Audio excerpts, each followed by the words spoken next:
Assalamualaikum warahmatullahi wabarakatuh. Waalaikumsalam warahmatullahi wabarakatuh. Selamat pagi semuanya. Pagi. Gimana kabarnya teman-teman hari ini? Alhamdulillah baik. Oke, hari ini kita akan membahas tentang dua hal yang sangat berkaitan dengan kondisi psikologis kita sebagai manusia. Nah, ada yang tahu nggak kira-kira apa? Gak tahu. Ada yang tahu nggak? Itu trauma. Ya betul, kita akan membahas trauma dan stres. Kondisi ini sangat berkaitan dengan kehidupan sehari-hari kita. Oke, sebelum kita mulai, saya ingin tanya dulu, siapa di sini yang pernah merasa sangat tertekan akibat banyak tugas? Oke, atau ada masalah dengan teman? Biasanya juga pernah. Oke. Atau mungkin ada masalah dengan keluarga? Ada? Ada. Oke. Nah, mungkin tanpa kita sadari, hampir semua orang pernah mengalami trauma dan stres, dan sebagian orang juga pernah mengalami pengalaman yang cukup berat hingga menimbulkan trauma. Biasanya, ketika kita mengalami hal-hal seperti itu, kita akan merasakan pusing, terus tidak fokus, mudah marah, atau bahkan ingin menyendiri atau mengurung diri. Betul nggak? Iya. Oke. Kondisi seperti itu sering berkaitan dengan yang namanya stres.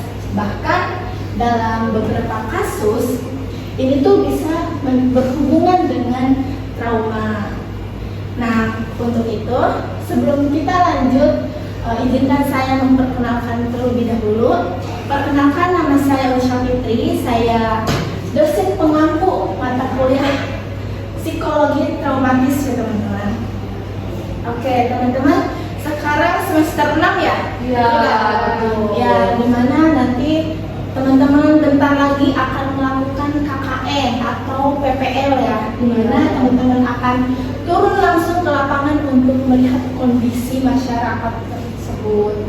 Nah, kira-kira teman-teman udah siap apa belum?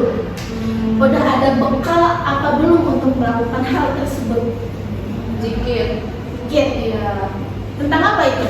Tentang ini sih, kayak terjun langsung ke lapangan di lingkungan gitu. Apalagi kita kan jurusannya bimbingan konseling Islam ya, terus kayak jelasin gitu apa itu cara bimbingan itu, mempraktikkan langsung Ya, praktik ini ya. Iya. Ada yang tahu nggak trauma dan stres ini seperti apa dan bagaimana? Ada yang tahu? Enggak. Yang ini yang tengah? Enggak. Oh iya, saya belum perkenalan ya. Saya belum tahu nama kalian. Boleh nggak kita kenalan dahulu? Boleh. Oke. Kamu siapa namanya? Perkenalkan, nama saya Rahma Aulia dari Cirebon. Dari Cilegon. Oke. Yang ini? Perkenalkan, saya dari Nisa, saya dari Banten. Dari Banten. Oke. Jauh kan ya. Yang ini siapa? Perkenalkan, nama saya Nisa juga dari Jakarta.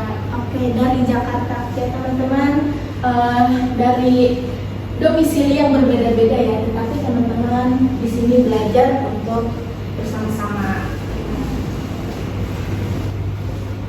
Oke, teman-teman, kita lanjut ya ke pembahasan yang pertama, yaitu trauma. Trauma merupakan kondisi yang muncul sebagai respon terhadap pengalaman yang sangat mengejutkan, menakutkan, atau menyakitkan, sehingga menimbulkan dampak emosional. Nah, artinya ketika seseorang mengalami gejala atau kejadian yang sangat berat dalam hidupnya, peristiwa tersebut dapat meninggalkan bekas luka yang emosional yang sangat dalam di dalam dirinya. Misalnya, ada seseorang yang pernah mengalami kecelakaan yang cukup parah.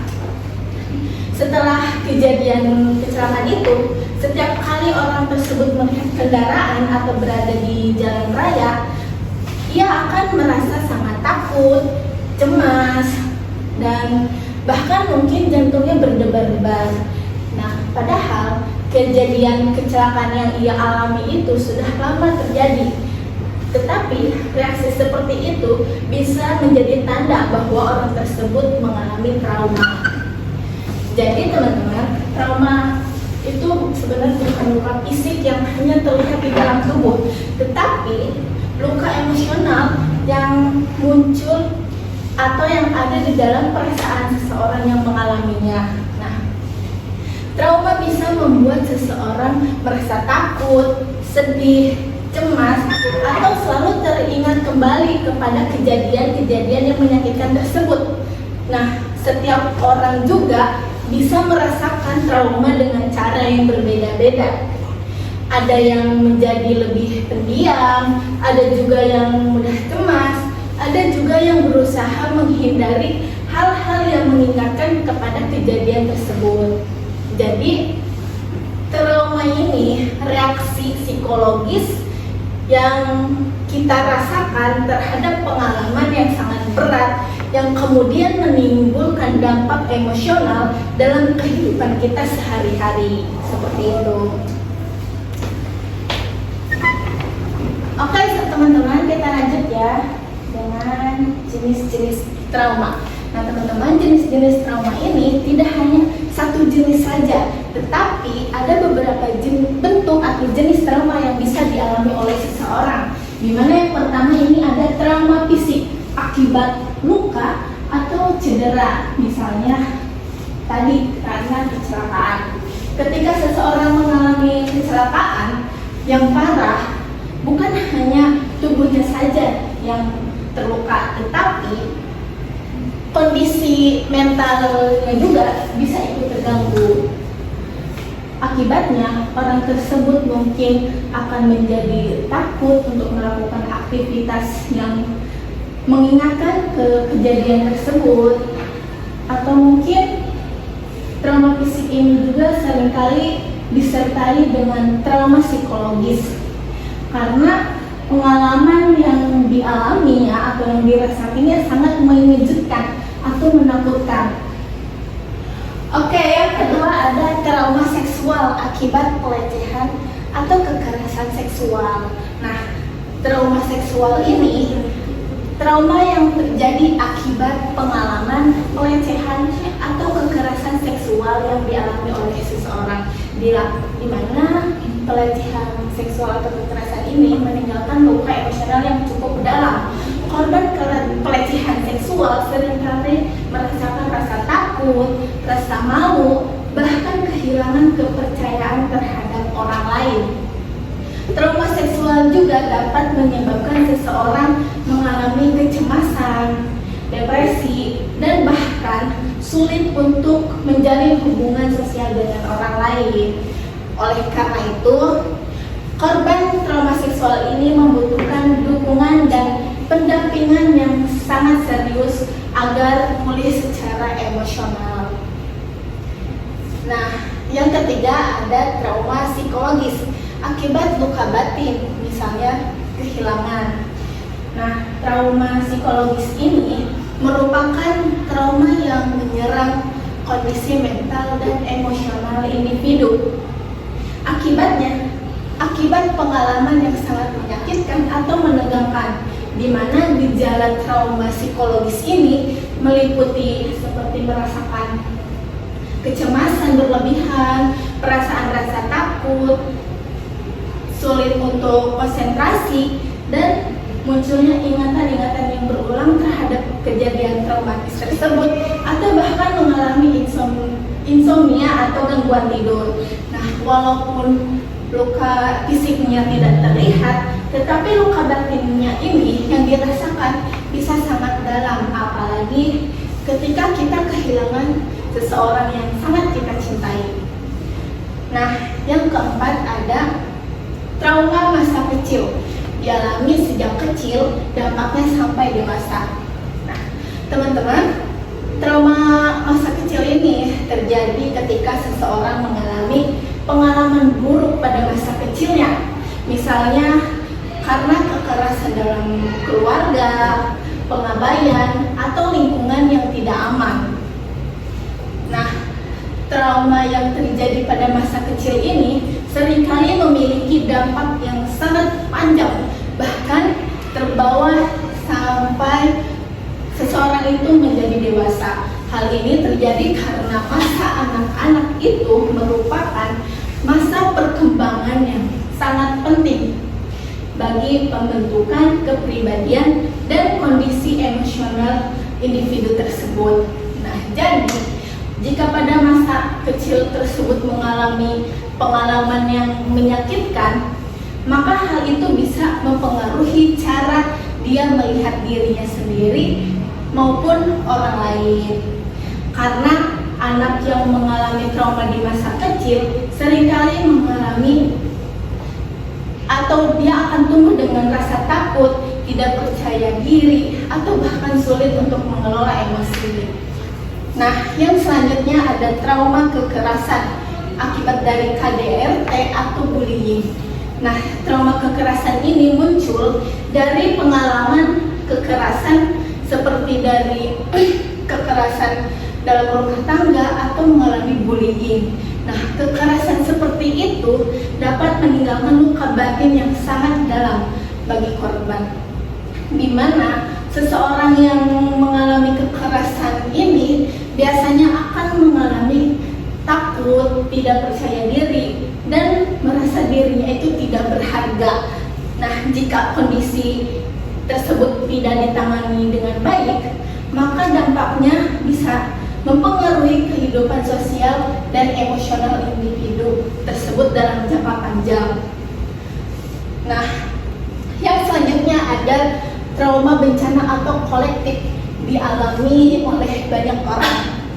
Nah, teman-teman, trauma kolektif ini adalah trauma yang dialami oleh sekelompok orang akibat peristiwa besar yang terjadi secara bersama-sama, seperti misalnya bencana alam, konflik sosial, atau pandemi. Nah, dalam situasi tersebut banyak orang yang mengalami ketakutan atau kehilangan dalam waktu yang bersamaan.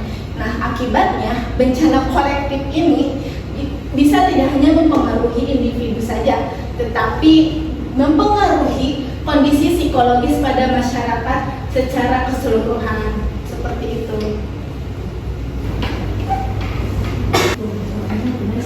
Oke, yang selanjutnya trauma psikologis. Nah, trauma psikologis ini merupakan respon emosional yang muncul setelah seseorang mengalami peristiwa yang mengancam keselamatannya. Nah, jadi teman-teman, trauma psikologis ini merupakan respon emosional kita saat kita mengalami peristiwa yang sangat mengejutkan atau mengancam keselamatan kita, seperti kecelakaan, kekerasan, bencana alam, atau kehilangan orang yang sangat kita cintai. Nah, respon emosional ini biasanya muncul sebagai bentuk reaksi alami dari tubuh dan pikiran kita terhadap pengalaman yang dianggap menegangkan atau menakutkan. Nah, dalam kondisi tersebut, individu dapat merasakan berbagai perubahan pada aspek emosionalnya maupun psikologisnya. Nah, respon yang muncul tidak hanya berupa kecemasan atau rasa takut saja yang berlebihan, tetapi juga dapat disertai dengan perasaan terkejut, sedih yang mendalam, terus bisa jadi marah, bisa jadi juga kebingungan dalam memahami apa yang terjadi kepada individu tersebut. Oke teman-teman, yang selanjutnya penyebab trauma. Yang pertama, stresor atau tekanan hidup. Nah teman-teman, tekanan hidup yang berat dapat menjadi penyebab trauma ketika seseorang harus menghadapi masalah yang sulit secara terus-menerus. Misalnya karena masalah ekonomi, tuntutan akademik, konflik keluarga, atau bahkan kehilangan orang yang dicintainya. Nah, jika tekanan tersebut berlangsung lama dan seseorang itu tidak memiliki cara yang sehat untuk menghadapinya atau menanganinya, maka kondisi ini dapat menimbulkan stres yang sangat kuat dan akhirnya berkembang menjadi trauma. Nah, orang yang mengalami hal ini biasanya merasa putus asa, cemas, dan bahkan kehilangan semangat untuk hidup. Yang kedua, perceraian orang tua atau konflik keluarga.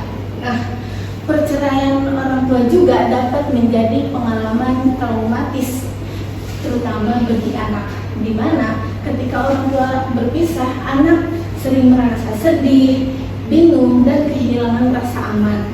Anak akan merasa bahwa keluarganya tidak lagi utuh atau bahkan menyalahkan dirinya atas perceraian tersebut. Nah, kondisi ini dapat membuat anak mengalami perubahan emosional seperti mudah marah, menarik diri, dan merasa tidak dicintai atau mungkin mengalami kesulitan dalam mempercayai orang lain di masa depan. Nah, yang ketiga, pengalaman kekerasan. Trauma juga dapat muncul akibat pengalaman kekerasan, baik kekerasan fisik maupun kekerasan verbal. Di mana kekerasan fisik ini seperti dipukul, ditendang, disakiti, atau kejadian yang menyebabkan luka pada tubuh atau pada psikologi seseorang. Nah, sementara luka kekerasan verbal seperti hinaan, bentakan, atau kata-kata yang merendahkan dapat menyebabkan seseorang merasa tidak berharga atau takut. Nah, orang yang pernah mengalami kekerasan itu biasanya menjadi lebih sensitif, mudah marah, dan sering teringat kembali dengan kejadian tersebut. Nah, yang keempat, pengalaman pelecehan seksual. Nah, pelecehan seksual ini merupakan salah satu pengalaman yang sangat berpotensi menimbulkan trauma yang mendalam, di mana korban sering merasa malu, takut, bersalah, dan kehilangan rasa percaya diri. Akibat peristiwa ini juga dapat membuat korban sulit mempercayai orang lain dan merasa tidak aman dalam lingkungannya. Nah, dampak trauma seksual ini bisa berlangsung dalam waktu yang sangat lama, bahkan hingga sampai dewasa. Jika ditangani dengan baik, maka pelecehan ini akan terus ada. Nah, yang kelima, kurangnya dukungan sosial. Nah, kurangnya dukungan sosial ini juga memperparah penyebab trauma, di mana dukungan sosial ini berarti adanya orang-orang di sekitar kita atau di lingkungan kita yang memberikan perhatian, empati, dan bantuan seperti dari keluarga, teman, ataupun lingkungan kita. Nah, ketika seseorang menghadapi masalah yang sangat berat, tetapi dia tidak memiliki tempat untuk bercerita atau tidak mendapatkan dukungan sosial, maka perasaannya itu akan sedih, stres, bahkan kesepian. Nah, kondisi seperti itu dapat membuat merasa sendiri dalam menghadapi masalahnya, sehingga akan lebih rentan mengalami trauma seperti itu. Nah, oke teman-teman, yang selanjutnya adalah stres. Stres adalah kondisi tekanan saat tuntutan melebihi kemampuan individu. Nah, jadi stres ini terjadi ketika tuntutan yang dihadapi seseorang itu terasa lebih besar daripada kemampuan yang dimilikinya. Nah, dengan kata lain, stres ini muncul ketika seseorang tidak mampu menghadapi situasi yang dialaminya. Jadi, stres ini sebenarnya hal yang normal dan wajar dalam kehidupan kita. Namun, ketika stres terjadi secara berlebihan atau berlangsung dalam waktu yang lama, maka hal tersebut dapat menjadi negatif untuk kesehatan mental maupun fisik kita. Nah, contohnya ketika kalian memiliki banyak tugas saat ujian, atau kalian mengikuti kegiatan organisasi, ataupun kalian memiliki masalah dengan teman. Jika masalah tersebut terlalu berat, maka tubuh dan pikiran kalian akan meresponnya dengan stres. Nah, yang selanjutnya ada respon pada psikologis, fisik, dan perilaku. Nah, Untuk yang pertama, respon pada psikologis. Nah, respon psikologis ini berkaitan dengan perubahan atau perikanan pada emosi seseorang. Ketika seseorang mengalami stres, biasanya akan merasakan emosi negatif seperti cemas, takut, sedih, marah, atau bahkan merasa tertekan. Selain itu, seseorang yang bisa mengalami kesulitan berkonsentrasi, merasa mudah panik, atau memiliki pikiran yang terus-menerus memikirkan masalah hal yang sedang dihadapinya. Nah, dalam kondisi yang lebih berat, stres psikologis ini dapat membuat seseorang merasa putus asa, kehilangan motivasi, atau bahkan menarik diri dari lingkungan sosial. Nah, yang kedua ada respon pada fisik. Nah, respon pada fisik ini di mana kondisi tubuh ini mengalami tubuh bereaksi secara biologis. Nah, sebagai bentuk perlindungan diri. Beberapa respon fisik yang sering muncul seperti sakit kepala, jantung berdebar, atau otak menjadi tegang, sulit tidur, dan mudah lelah, atau bahkan kita mengalami gangguan pencernaan seperti sakit perut. Nah, jika stres berlangsung dalam waktu lama, kondisi ini dapat menjadi penyebab turunnya daya tahan tubuh kita, sehingga kita akan mengalami mudah sakit. Nah, yang ketiga ada respon pada perilaku. Respon pada perilaku ini terlihat dari perubahan kehidupan atau kebiasaan seseorang, di mana misalnya seseorang itu menjadi lebih mudah marah, gelisah, atau sulit mengontrol emosi. Nah, ada juga orang yang menarik diri dari lingkungan sosial, menghindari orang lain, atau kehilangan minat pada aktivitas yang sebelumnya disukai. Nah, selain itu, stres pada perilaku ini ada yang menunjukkan perilaku tidak sehat sebagai cara pelampiasan pada stres, di mana ya makan berlebihan atau kurang tidur atau bahkan menunda pekerjaan seperti itu. Nah, selanjutnya stres dipengaruhi oleh cara berpikir. Bagaimana cara kita melihat masalah menentukan stres atau tidak. Nah, jadi teman-teman, misalnya ada dua orang bisa saja menghadapi masalah yang sama, tetapi mereka memiliki tingkat stres yang berbeda. Kenapa hal itu terjadi?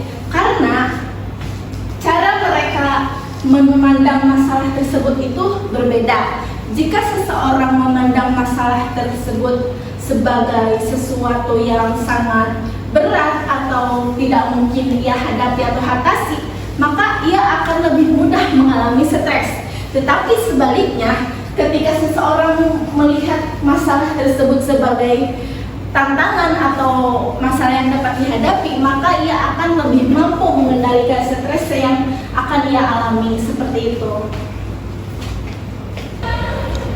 Oke teman-teman, yang selanjutnya yaitu gejala pada stres. Nah, stres juga memiliki berbagai gejala atau tanda-tanda yang bisa muncul dalam beberapa aspek. Yang pertama pada aspek psikologis. Nah, seseorang mungkin akan merasa lebih cemas, mudah marah, atau merasa tertekan. Nah, pada aspek fisik, stres dapat menyebabkan sakit kepala, kelelahan, sulit tidur. Nah, seperti itu. Pada aspek perilaku, seseorang mungkin akan menarik diri dari lingkungan sosial atau menjadi kurang produktif. Pada aspek kognitif, stres dapat menyebabkan sulit konsentrasi, sulit mengambil keputusan atau sulit fokus ya. Pada aspek emosional, seseorang bisa merasa lebih sedih, lebih gelisah, atau kehilangan semangat seperti itu. Nah, untuk itu penting untuk kita memahami tanda-tanda stres sejak awal. Nah teman-teman, yang selanjutnya jenis-jenis stres.